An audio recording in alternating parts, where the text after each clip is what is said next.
Hello, new edition of Heath TV, and we've got another milestone man coming up this weekend. We've got Mr. Chris Moore, who's 300 first team appearances. Yeah. Chris, when you first came here as a young 21-year-old, yeah, 21, Cove Pirates. Yeah, Cove. How long do you think you'd be staying here? I didn't really have a plan, to be honest, at all. I kind of just was going with the flow at the time. And then after a couple of years, I was looking at going to either like Australia or South Africa. I was thinking about it. And then I met Alison, and that kind of made my mind up. Be careful what you say now, don't you? Yeah, no, but I was looking for something to kind of give me a reason to be here, and I found one in Alison, and obviously that's worked out really well. Yeah, so obviously you're part of the Downsborough family now, and Empire. Yeah, they've got a long history at this club. Obviously, Mick played for many years, starting in the 60s, and then Sonny and carried on from that. And then we'll have young Tommy. We'll see him in a Heath shirt soon. Yeah, and Michael was actually the first Miss Heavenly Bodies winner as well. Oh, really? Now that's quite because obviously we've got Miss Heavenly Bodies coming up. Bit of a shameless plug there, 27th of April. I won it in 2012. I was Christina Gypsy Moore. So the pressure's really on young Tommy now, isn't it? If following the footsteps of third generation of Miss Heavenly Bodies. Two club legends. That's the goal. As his uncle Ian must have done it at some point. He didn't win, but he did. No. He supported me in my win because I actually borrowed his high heels. I think he imported them from China. Size 12. Size 12 high heels, right? Red high heels. Yeah. Who's got the high heels now? They broke on the stairs going down there when I was about 12 cans in. So. Oh dear. So you were first team captain for a few years.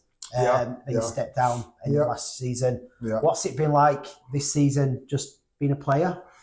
I've enjoyed it, actually. I think initially I wouldn't say it was difficult, because I think the lads that are in this squad, I think, they're all leaders in one way or another. And I just think that, it was comfortable to do it while I was still playing, because I was able to support Harvey in that role moving forward, and I think it allowed me to kind of focus on my body, and because I had a few injuries last year, which I played with, and I was suffering, to be honest. So I stopped drinking, improved my diet significantly, and got involved with a gym down in Copley called One Vigor, which is like a high rocks style gym, and it's just basically, I think it's probably added another few years onto my career. So we're going to go for 350, 400. 400, well, until I get to 4, and then we'll see where I'm at. Brilliant. So I noticed after a game you're still doing the man of the match presentations and stuff after the game. Is Harvey a bit shy? He's certainly not shy. I just think I got into a bit of a routine of it. And I think Harvey wanted to just kind of focus on the leadership on the pitch and around the training and that kind of stuff. He doesn't do a bad job at that, really, does he? He's fantastic. He leads by example. He's so committed. He's a really nice guy.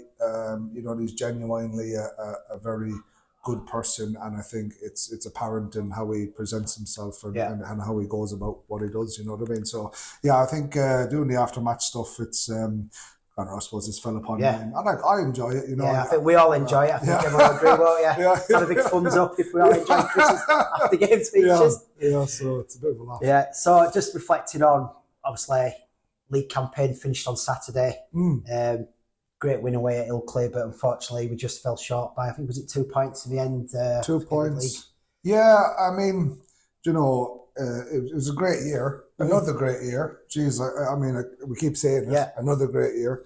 I think that if we just need to be another 10% more in terms of consistency and kind of focus, particularly in the games against teams that perhaps we feel we are going to beat them prior to the game starting, which I think, as much as we'll say we won't think that way, I think naturally it's hard not to sometimes. So I think those are the games we need to target against the bigger teams and the teams that we're closer to in the league. I think we naturally switch on and we're far more focused in those games. So, we're only, I would say, a couple of percent off being the league winners. So next year, that's our goal, and we're going to time lucky.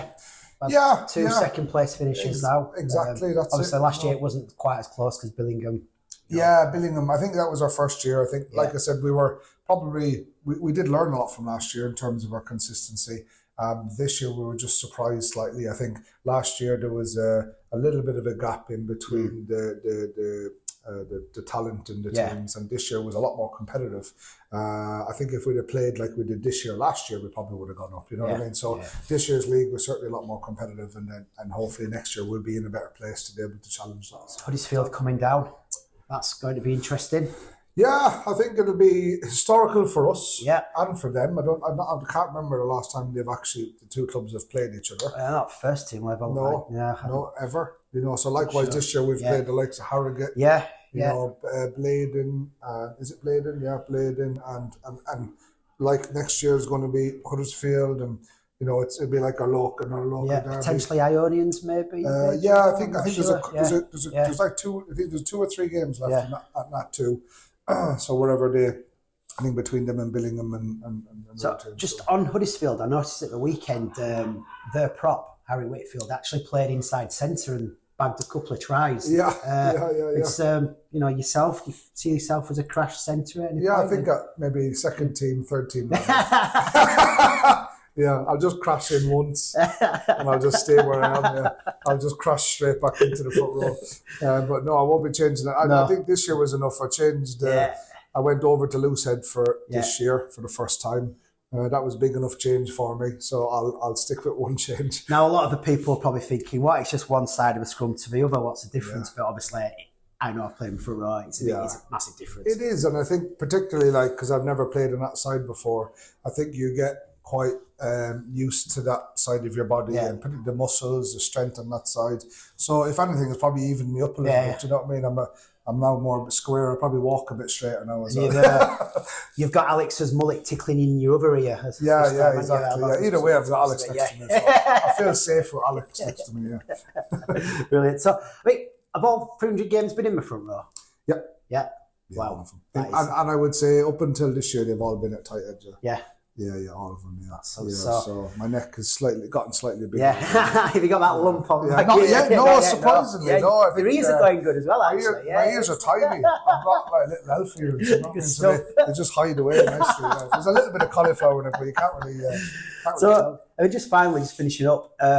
You've obviously taken on recently another role off the field. In the junior section. I know you've been throwing yourself in the last few weeks, getting involved in training, and we were even supposed to referee on Sunday, but the game was off. That was with the under 13. So I initially went over Doncaster with the under 13s a few weeks ago, Doncaster Knights, and they blew me away, to be honest. I wasn't really.